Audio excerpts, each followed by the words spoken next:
How's it going, everybody? Texas Man here. I hope you guys are all having a great day. Make sure you guys give this video a thumbs up if you guys really enjoy it. Subscribe if you guys have not already. Also, do me the biggest favor of all, hit that bell notification button and make sure you guys select all for all notifications so you guys don't miss out on future videos or streams here on the channel. You guys can also find me Discord 6957 The Texas Man. And as always, we're going to be talking positives and negatives. We're going to be talking about Star Trek The Next Generation, the complete series. If you guys have missed out on my past Star Trek content, when it comes to those videos, I have everything Star Trek related wise into a playlist so you guys can catch up on all the past content and have a sneak preview of what's coming out.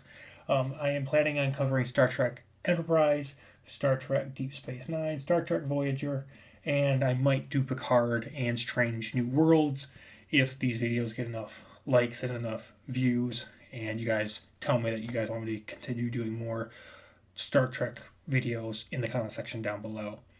So for this video and for future Star Trek TV show reviews, what I'm going to do is I'm going to talk about the overall synopsis of the entire show and some likes and dislikes.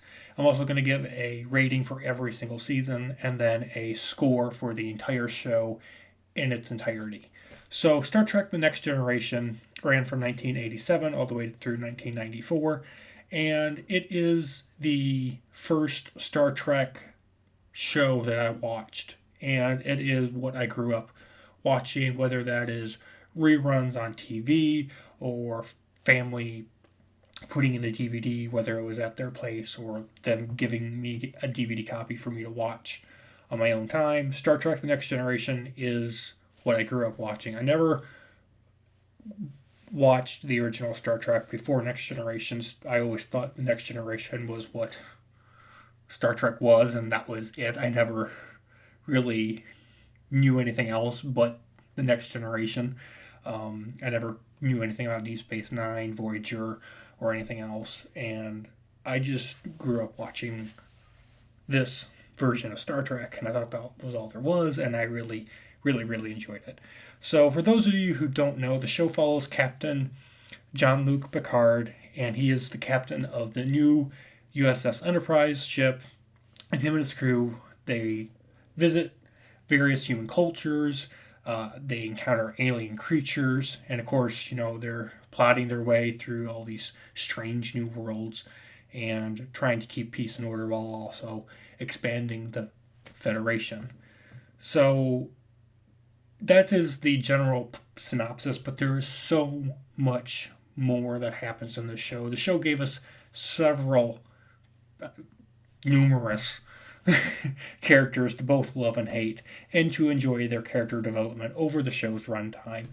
And there's even though the show has 7 seasons, characters from this show are so memorable that they went on to make several movies with these characters for Star Trek, and several characters, just like Picard, have gotten their own show. Then they've shown up in other media. So, like, I know for a fact Worf shows up in Deep Space Nine, even though I haven't watched the show, and Picard and Riker show up in Star Trek Voyager.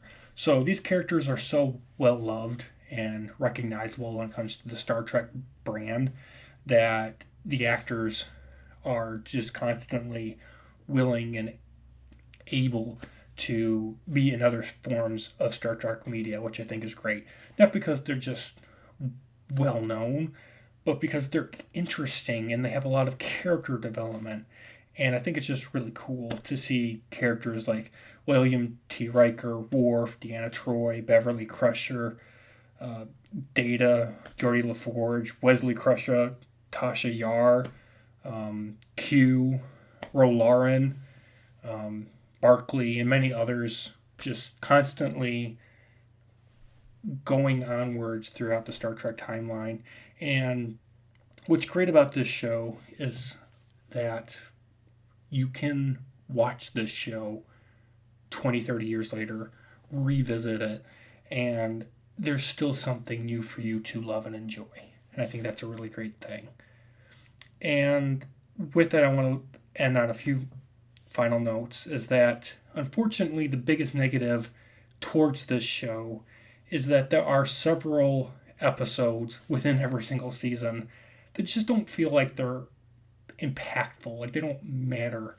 And what I mean by that, when they don't matter, is that they don't add much to the lore of Star Trek or to the characters. There are several episodes within each season, and I can't name every single episode by hand, but there were certain episodes, and I'm just like, okay, is this going to play a major factor through these characters' development? And it doesn't. And there's also some episodes where they introduce characters and it's just like, the villain of the week or the crisis of the week episode, and it's like, okay, well, that's been diverted. Did it really matter? No, it filled up the quota that they had to have for their 22 episodes per season kind of thing. And there are a few episodes in every single season that just feel like that. It feels like fluff.